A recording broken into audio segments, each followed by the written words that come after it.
जय हिंद बच्चों। आज हम भूगोल में अध्याय 2 भारत का भौतिक स्वरूप के भाग 2 का अध्ययन करेंगे। प्रायद्वीपीय पठार को भी 2 मुख्य भागों में विभाजित किया गया है। प्रायद्वीपीय पठार का दूसरा भाग है दक्षिण का पठार। इसकी आकृति त्रिभुजाकार है, ट्रायंगल की तरह, और यह नर्मदा नदी के दक्षिण में स्थित है। उत्तर दिशा में इसके चौड़े आधार जहां चौड़ाई अधिक है, वहां सतपुड़ा पहाड़ियों की श्रृंखला है। इसके पूर्वी दिशा के विस्तार में महाकाल पहाड़ियां, कैमूर की पहाड़ियां तथा मैकाल पहाड़ियां स्थित हैं। दक्षिण का पठार पश्चिमी दिशा में ऊंचा और पूर्व दिशा की ओर कम ढलान वाला है, और इसका एक भाग उत्तर पूर्वी दिशा में भी दिखाई देता है, जिसे स्थानीय तौर पर मेघालय कार्बी एंगलोंग पठार तथा उत्तर कचार पहाड़ी के नाम से जाना जाता है। यह एक भ्रंश के द्वारा छोटा नागपुर पठार से अलग हो गया है। भ्रंश उसे कहते हैं जब एक ओर की शिलाएं दूसरी ओर की शिलाओं की अपेक्षा नीचे या ऊपर चली जाती हैं। इसे ही भ्रंश या फॉल्ट कहते हैं। पश्चिम से पूर्व दिशा की ओर 3 महत्वपूर्ण श्रृंखलाएं गारो, खासी और जयंतियां भी है। दक्षिण के पठार के पूर्वी सिरे पर पूर्वी घाट स्थित है तथा पश्चिमी सिरे पर पश्चिमी घाट पश्चिमी तट के समांतर है, अर्थात उसके पैरेलल या उससे लगा हुआ है, तथा ये सतत हैं, मतलब ये लगातार, इनमें बीच में कोई रुकावट नहीं है। इन्हें दर्रे के द्वारा ही पार किया जा सकता है। यहीं पर दूसरे अन्य घाट भी हैं, जैसे थाल घाट, भोर घाट तथा पाल घाट। पश्चिमी घाट पूर्वी घाट से अधिक ऊंचे हैं। पूर्वी घाट की ऊंचाई लगभग 600 मीटर है और पश्चिमी घाट की ऊंचाई 900 से 1600 मीटर तक है। पूर्वी घाट का विस्तार महानदी घाटी से दक्षिण में नीलगिरी पहाड़ियों तक है। पूर्वी घाटी का विस्तार सतत नहीं है, अर्थात ये अनियमित हैं। बंगाल की खाड़ी में गिरने वाली नदियों ने इनको काट दिया है। पश्चिमी घाट में पर्वतीय वर्षा होती है, अर्थात यह वर्षा जब उष्ण और आर्द्र हवाओं के बीच में कोई पर्वत आता है तो ये पवनें ऊपर उठकर उससे टकराकर ठंडी होती हैं एवं अपनी नमी को बारिश के रूप में गिराती हैं। पश्चिमी घाट की ऊंचाई उत्तर से दक्षिण दिशा की ओर बढ़ती जाती है। इस भाग में कुछ ऊंचे शिखर भी हैं, जैसे अन्नाईमुडी 2695 मीटर और डोडा बेटा 2633 मीटर, और पूर्वी घाट का सबसे ऊंचा शिखर महेंद्रगिरी है जो 1500 मीटर है। पूर्वी घाट के दक्षिण पश्चिम दिशा में शेवाराय तथा जावड़ी पहाड़ियां स्थित हैं। प्रायद्वीपीय पठार पर काली मिट्टी भी पाई जाती है, जिसे दक्कन ट्रैप के नाम से भी जाना जाता है। यह ज्वालामुखी से उत्पन्न हुई है। यहाँ पर आग्नेय शैल पाए जाते हैं। ये शैल या चट्टानें छोटे छोटे टुकड़ों में बढ़ जाती है, जिससे काली मिट्टी बनती है। अरावली की पहाड़ियाँ प्रायद्वीपीय पठार के पश्चिमी एवं उत्तर पश्चिमी किनारे पर स्थित हैं। ये बहुत अधिक अपरदित एवं टूटी पहाड़ियाँ हैं। अपरदित का अर्थ है घिसी हुई। ये पहाड़ियाँ गुजरात से लेकर दिल्ली तक दक्षिण पश्चिम दिशा एवं उत्तर पूर्व दिशा में फैली हैं। प्रायद्वीपीय पठार अत्यंत प्राचीन चट्टानों से बना होने के कारण खनिज पदार्थ भी पाए जाते हैं। प्रायद्वीपीय पठार के दक्षिण पश्चिम दिशा की ओर मसाले, चाय व कॉफ़ी उत्पादन के लिए भी प्रसिद्ध है। इस पठारी प्रदेशों में ऊटी, पचमढ़ी, महाबलेश्वर स्वास्थ्यवर्धक स्थान हैं, अर्थात यहाँ का प्राकृतिक वातावरण बहुत ही अच्छा है। बच्चों, अब हम आते हैं भारतीय मरुस्थल की ओर। अरावली पहाड़ी के पश्चिमी किनारे पर थार का मरुस्थल स्थित है। इस थार मरुस्थल ने राजस्थान के लगभग सारे क्षेत्र को घेर रखा है। यह बालू के टिब्बों से ढका हुआ एक तरंगित मैदान है। बालू का अर्थ है रेत, टिब्बा का अर्थ है रेत एवं बालू के इकट्ठा होने से छोटे छोटे टीलों का आकार लेना। तरंगित का अर्थ है ऊपर नीचे होना, लहरों की तरह। इस क्षेत्र में 150 मिलीमीटर से भी कम वर्षा होती है। यहाँ शुष्क जलवायु है। वनस्पति अर्थात पेड़ पौधों की संख्या बहुत कम होती है। बारिश के मौसम में कुछ नदियाँ दिखाई देती हैं, उसके बाद वे रेत में ही मिल जाती हैं। यहाँ की नदियों में पानी की मात्रा बहुत कम होने के कारण ये समुद्र तक नहीं पहुँच पाती हैं। इस क्षेत्र में केवल एक ही बड़ी नदी लूनी है। यहाँ पर बरकान चारों ओर देखने को मिलते हैं। बरकान का अर्थ है अर्धचंद्राकार, चंद्रमा का आधा आकार। कुछ लंबवत आकार के टीले भारत पाकिस्तान की सीमा के पास बहुत ज़्यादा दिखाई देते हैं। यदि कभी आप जैसलमेर जाएं तो वहाँ पर आप ये बरकान देख सकते हैं। इस मरुस्थल में ऊंट इस मरुस्थल का मुख्य पशु है। इसे रेगिस्तान का जहाज भी कहा जाता है। अब हम चलते हैं 5वें भौगोलिक क्षेत्र की ओर, जिसे तटीय मैदान कहा जाता है। प्रायद्वीपीय पठार कच्छ, गुजरात से उड़ीसा तक तटीय मैदानों की एक सकरी पट्टी से घिरा हुआ है। इस तटीय मैदान को इनकी बनावट में अंतर के कारण दो भाग, पश्चिमी तटीय मैदान और पूर्वी तटीय मैदान में बांटा जा सकता है। पश्चिमी तटीय मैदान अरब सागर के सहारे सहारे गुजरात से केरल तक फैला हुआ है। पश्चिमी तट पश्चिमी घाट तथा अरब सागर के बीच में एक सकरा हुआ मैदान है। यह मैदान 3 भागों में बटा हुआ है। तट के उत्तरी भाग को कोंकण कहा जाता है, मध्य भाग को कन्नड़ मैदान और दक्षिणी भाग को मालाबार तट कहा जाता है। पूर्वी तटीय मैदान बंगाल की खाड़ी के तट के सहारे हैं। पश्चिमी तटीय मैदान से इनकी चौड़ाई ज़्यादा है और समतल है, अर्थात एक जैसा है। उत्तरी भाग के तट को उत्तरी सरकार कहा जाता है, दक्षिणी भाग को कोरोमंडल तट कहा जाता है। कुछ बड़ी नदियाँ जैसे महानदी, गोदावरी, कृष्णा तथा कावेरी इस तट पर विशाल डेल्टा का निर्माण करती हैं। चिल्का झील भी इस तट पर स्थित है। चिल्का झील भारत में खारे पानी की सबसे बड़ी झील है। खारा का अर्थ है पानी में नमक की मात्रा का ज़्यादा होना। यह उड़ीसा में महानदी डेल्टा के दक्षिण में स्थित है। डेल्टा का अर्थ है नदी का वह आखिरी छोर जब नदी समुद्र या खाड़ी में गिरने लगती है तो अपने साथ लाई गई मिट्टी या गाद को नदी के किनारे पर जमा कर देती है, जिसके कारण यहाँ एक विशेष स्थलाकृति बन जाती है, तिकोने आकार की। इसे ही डेल्टा कहते हैं। चलिए अब इसके 6वें भौगोलिक क्षेत्र की ओर चलते हैं, जिसे द्वीप समूह कहते हैं। बच्चों, अब तक आप समझ गए होंगे कि भारत का स्थल भाग बहुत विशाल क्षेत्र है। इसके अलावा भारत में 2 द्वीपों का समूह भी है, लक्षद्वीप समूह और अंडमान निकोबार द्वीप समूह। लक्षद्वीप समूह, यह समूह छोटे प्रवाल द्वीपों से बना है। प्रवाल का अर्थ है बहुत सूक्ष्म या छोटे प्राणियों के करोड़ों वर्षों से इकट्ठा होने वाले अस्थिर पंजरों से बने हैं। प्रवाल पॉलिप्स कम समय तक जीवित रहने वाले सूक्ष्म प्राणी हैं जो कि समूह में रहते हैं। इनका विकास छिछले तथा गर्म जल में होता है। इनसे कैल्शियम कार्बोनेट का स्राव होता है। प्रवाल श्राव एवं प्रवाल अस्थियां टीले के रूप में निक्षेपित होती हैं। ये मुख्यतः 3 प्रकार के होते हैं: प्रवाल रोधिका, तटीय प्रवाल भित्ति तथा प्रवाल वलय द्वीप। ऑस्ट्रेलिया का ग्रेट बैरियर रीफ प्रवाल रोधिका का अच्छा उदाहरण है।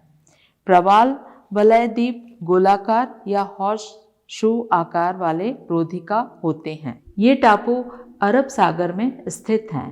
केरल तट से करीब 300 किलोमीटर की दूरी पर हैं।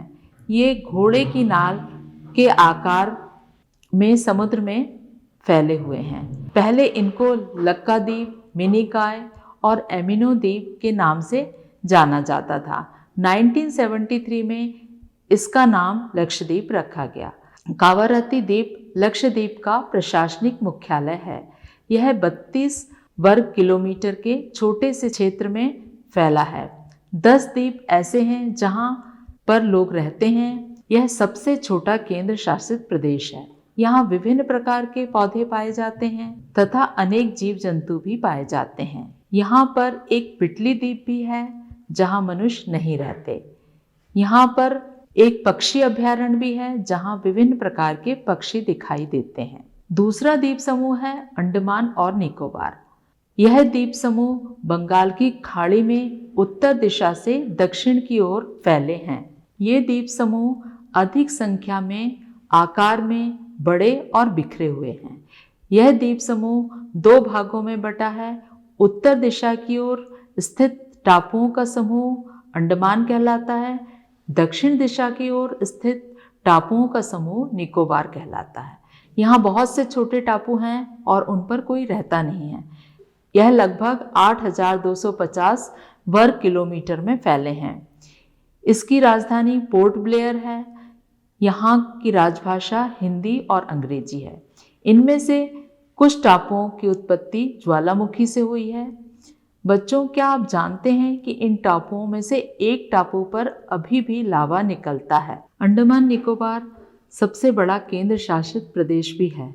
ऐसा भी माना जाता है कि यह द्वीप समूह निम्नमज्जित पर्वत श्रेणियों के शिखरों द्वारा उत्पन्न हुआ है। ऐसा भी माना जाता है कि ये पर्वत श्रेणियों के शिखर हैं जो पानी ज़्यादा होने के कारण सिर्फ थोड़ा सा ही भाग उनका दिखाई देता है। इन द्वीप समूहों का देश की सुरक्षा की दृष्टि से भी अत्यंत महत्वपूर्ण स्थान है। इस द्वीप समूह पर भी अनेक प्रकार के पौधे पाए जाते हैं और विभिन्न प्रकार के जीव जंतु भी पाए जाते हैं। यह भूमध्य रेखा अर्थात इक्वेटर के बहुत करीब है। यहाँ की जलवायु भी विषुवतीय है। यह द्वीप घने जंगलों से घिरा हुआ है। विषुवतीय जलवायु का अर्थ है अधिक गर्मी और अधिक वर्षा। वर्षा 200 सेंटीमीटर से ज़्यादा होती है। बच्चों, आपने अपने देश भारत की भौगोलिक आकृतियों का विस्तृत अध्ययन किया, प्रत्येक भाग का विस्तार एवं विशेषताओं के बारे में जाना। इससे यह भी स्पष्ट हो जाता है कि भौतिक विभाग एक दूसरे के पूरक हैं और वे देश के प्राकृतिक संसाधनों में समृद्ध बनाते हैं, जैसे उत्तरी पर्वत, जल एवं वनों के प्रमुख स्रोत हैं। उत्तरी मैदान देश के अन्न भंडार हैं। इनसे प्राचीन सभ्यताओं के विकास में आधार और सहयोग मिला। पठारी भागों में खनिज के भंडार हैं, जिससे देश औद्योगिक क्षेत्र में भी प्रगति कर सका। तटीय क्षेत्र मत्स्य पालन और जहाजों संबंधी क्रियाकलापों के लिए उपयुक्त जगह है। इस प्रकार हम कह सकते हैं कि देश की विभिन्न प्रकार की भौतिक आकृतियां भविष्य में देश के विकास में बहुत संभावनाएं प्रदान करती है। बच्चों, आपने इस पाठ के भाग 1 और 2 में पढ़ा कि हमारा भारत विभिन्न भौगोलिक आकृतियों के कारण इसे अलग अलग भागों में विभाजित किया गया, जैसे हिमालय पर्वत श्रृंखला, उत्तरी मैदान, प्रायद्वीपीय पठार, भारतीय मरुस्थल, तटीय मैदान, द्वीप समूह। प्रत्येक भाग की अपनी अपनी विशेषताएं हैं। हिमालय पर्वत श्रृंखला यह 3 भागों में बटी है, जैसे महान या आंतरिक हिमालय या हिमाद्री। इसका दूसरा भाग है हिमाचल या निम्न हिमालय। तीसरा भाग है शिवालिक। दूसरा भाग है उत्तरी मैदान। इसे भी आकृतिक भिन्नता के आधार पर अलग अलग नाम दिए गए हैं, जैसे भाबर, तराई, भांगर और खादर। इसका तीसरा भाग है प्रायद्वीपीय पठार। इसके भी 2 भाग हैं, मध्य उच्च भूमि और दक्कन का पठार। प्रायद्वीपीय पठार का ऊपरी भाग मध्य उच्च भूमि कहलाता है और दक्षिणी भाग दक्कन का पठार। 5वां भाग है इसका तटीय मैदान। तटीय मैदान को भी 2 भागों में विभाजित किया गया है। पूर्वी तट के किनारे पूर्वी तटीय मैदान और पश्चिमी तटीय मैदान के किनारे पश्चिमी तटीय मैदान। चौथा भाग है इसका भारतीय मरुस्थल, यह रेत से घिरा हुआ है। छठवां भाग है द्वीप समूह। भारत में 2 द्वीपों का समूह है, जैसे लक्षद्वीप अरब सागर में स्थित है, अंडमान निकोबार द्वीप समूह बंगाल की खाड़ी में स्थित है। दक्षिण के पठार के पूर्व में पूर्वी घाट और पश्चिम में पश्चिमी घाट है। बच्चों, आपने इस पाठ के भाग 1 और 2 में भारत के विभिन्न भौगोलिक आकृतियों के बारे में विस्तार पूर्वक समझा।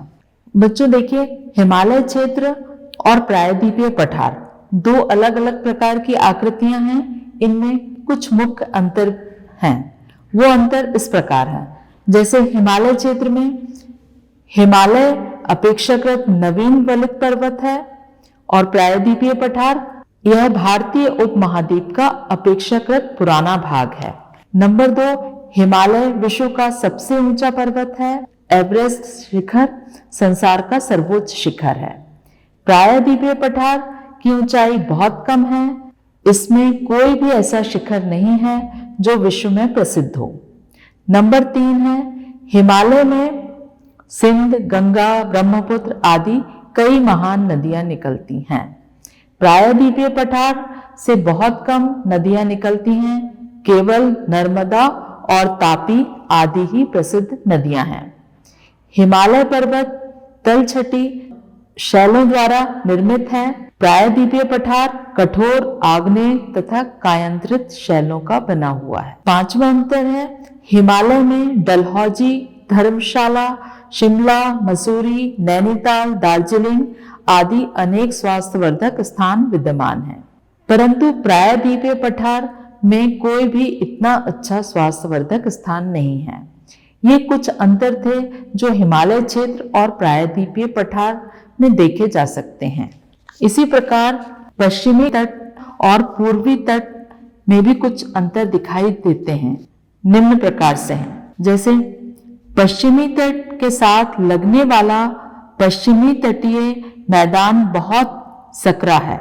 इसकी चौड़ाई कहीं भी 60 किलोमीटर से अधिक नहीं है, जबकि पूर्वी तट के साथ लगने वाला पूर्वी तटीय मैदान पश्चिमी तटीय मैदान की अपेक्षा विस्तृत है। कई स्थानों पर यह 120 किलोमीटर से भी अधिक चौड़ा है। पश्चिमी तट के साथ लगने वाले घाट अपेक्षाकृत ऊंचे हैं। अन्नाईमुदी की चोटी, जो दक्षिण की सबसे ऊंची चोटी है, पश्चिमी तट के निकट ही स्थित है। पूर्वी तट के साथ लगने वाले घाट अपेक्षाकृत इतने ऊंचे नहीं हैं। इनकी सबसे ऊंची चोटी महेंद्रगिरी है, जो लगभग 1500 मीटर ऊंची है। कांडला, मुंबई, मार्मागांव, मंगलोर, कोचीन आदि पश्चिमी तट के साथ लगने वाले बंदरगाह हैं। पूर्वी तट से लगने वाले बंदरगाह हैं ट्यूटिकोरिन, मद्रास या चेन्नई, विशाखापट्टनम, पारादीप और कोलकाता आदि। इसी प्रकार से हिमालय में भी कुछ अंतर दिखाई देता है, जैसे कि पश्चिमी हिमालय और पूर्वी हिमालय में। पहले हम देखते हैं पश्चिमी हिमालय। ये पर्वत भारत के उत्तर पश्चिमी सीमा को छूते हैं, और पूर्वी हिमालय ये पर्वत भारत की पूर्वी सीमा को छूते हैं।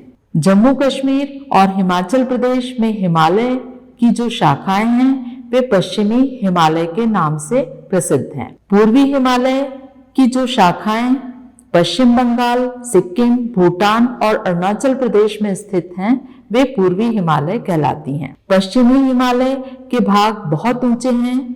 पूर्वी हिमालय के भाग अपेक्षाकृत कम ऊंचे हैं। पश्चिमी हिमालय में काराकोरम, शिवकिला आदि दर्रे स्थित हैं। पूर्वी हिमालय में नाथुला और बोमडीला आदि दर्रे स्थित हैं। पश्चिमी हिमालय में बहने वाली प्रसिद्ध नदियां सिंध और सतलुज हैं। इसी तरह से पूर्वी हिमालय में बहने वाली नदियां ब्रह्मपुत्र और उसकी सहायक नदियां हैं। पश्चिमी हिमालय से निकलने वाली नदियां अरब सागर में गिरती हैं। पूर्वी हिमालय से निकलने वाली नदियां बंगाल की खाड़ी में गिरती हैं। पश्चिमी हिमालय में कश्मीर, कुल्लू और कांगड़ा की सुंदर घाटियां हैं। पूर्वी हिमालय में असम की घाटी स्थित है। पश्चिमी हिमालय में श्रीनगर, शिमला, मनाली आदि सुप्रसिद्ध स्वास्थ्यवर्धक स्थान हैं। पूर्वी हिमालय में दार्जिलिंग और शिलोंग आदि स्वास्थ्यवर्धक स्थान हैं। बच्चों, हिमालय के कुछ ऊंचे शिखर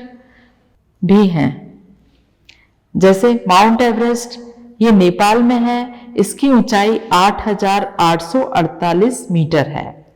उसी तरह से कंचनजुंगा जो भारत में है, इसकी ऊंचाई 8,598 मीटर है। धौलागिरी ये नेपाल में है, इसकी ऊंचाई 8,172 मीटर है। अन्नपूर्णा ये नेपाल में स्थित है, इसकी ऊंचाई 8,078 है। नंदा देवी ये भारत में स्थित है, इसकी ऊंचाई 7,817 है। नामचा बरुआ ये भारत में स्थित है, इसकी ऊंचाई 7,756 मीटर है। गुरुला मंदाता ये नेपाल में स्थित है, इसकी ऊंचाई 7,728 मीटर है। बच्चों, आशा करती हूँ कि आपको यह पाठ समझ में आया होगा। इससे संबंधित कुछ प्रश्न हैं, इन्हें करने की कोशिश करिए। बच्चों, निम्नलिखित विकल्पों में से सही उत्तर चुनिए। जैसे प्रश्न नंबर 1 है, एक स्थलीय भाग जो 3 ओर से समुद्र से घिरा हो। नंबर 1 है तट, दूसरा है प्रायद्वीप, नंबर 3 है द्वीप, चौथा है इनमें से कोई नहीं। बच्चों, जैसे ये 4 उत्तर दिए गए हैं, इनमें से आपको एक सही विकल्प ढूंढना है या सही उत्तर इनमें से कौन सा है। जैसे इस प्रश्न का उत्तर है प्रायद्वीप। इसी प्रकार से दूसरा प्रश्न है, गोवा के दक्षिण में स्थित पश्चिमी तटीय पट्टी कौन सी है? कोरोमंडल, कन्नड़, कोंकण, उत्तरी सरकार। इसमें से आपको सही उत्तर चुनना है। इसमें सही उत्तर है कन्नड़। प्रश्न नंबर 3, भारत के पूर्वी भाग में म्यांमार की सीमा का निर्धारण करने वाले पर्वतों का संयुक्त नाम। Number 1 Himachal, number 2 Purvanchal, number 3 Uttarakhand, number 4 इनमें से कोई नहीं। प्रश्न नंबर 4, पूर्वी घाट का सर्वोच्च शिखर अन्नाईमुडी, महेंद्रगिरी, कंचनजुंगा और खासी किस राज्य में सतपुड़ा की पहाड़ियां स्थित हैं? Number 1 Madhya Pradesh, number 2 Uttar Pradesh, number 3 Maharashtra, number 4 Chhattisgarh. ये आप अपने आप से करिए। अब इसके बाद दूसरा प्रश्नों का प्रकार है, जिसमें प्रश्नों के संक्षेप में उत्तर देना है। भारत के उन द्वीपों के नाम बताइए जो प्रवाल भित्ति के हैं। प्रश्न नंबर 7, सहायक नदी तथा जल वितरिका में अंतर स्पष्ट कीजिए। निम्नलिखित पर संक्षिप्त टिप्पणियां लिखिए। मध्य हिमालय, मध्य उच्च भूमि, भारत के द्वीप समूह। निम्नलिखित में अंतर स्पष्ट कीजिए। पूर्वी घाट तथा पश्चिमी घाट। भारत के प्रमुख भू आकृतिक विभाग कौन से हैं? हिमालय क्षेत्र तथा प्रायद्वीपीय पठार के उच्चावच लक्षणों में क्या अंतर है? बच्चों, एक प्रयोजना वर्ग भी है, इसे भी आप करिए। भारत के रेखा मानचित्र पर निम्नलिखित को दर्शाइए। नंबर 1 पर्वत और पर्वत श्रृंखलाएं, काराकोरम, जास्कर, पटकाई, बम्प, जैंतिया, विंध्या श्रृंखला, अरावली आदि। दूसरा है पर्वत शिखर, केटू, कंचनजुंगा, अन्नाईमुडी। नंबर 3 है पठार, शिलांग, छोटा नागपुर, मालवा और बुंदेलखंड। ये हिमालय के कुछ प्रमुख शिखर थे। बच्चों, आज का पाठ हमारा यहीं समाप्त होता है। अगली कक्षा में फिर मिलेंगे। जय हिंद।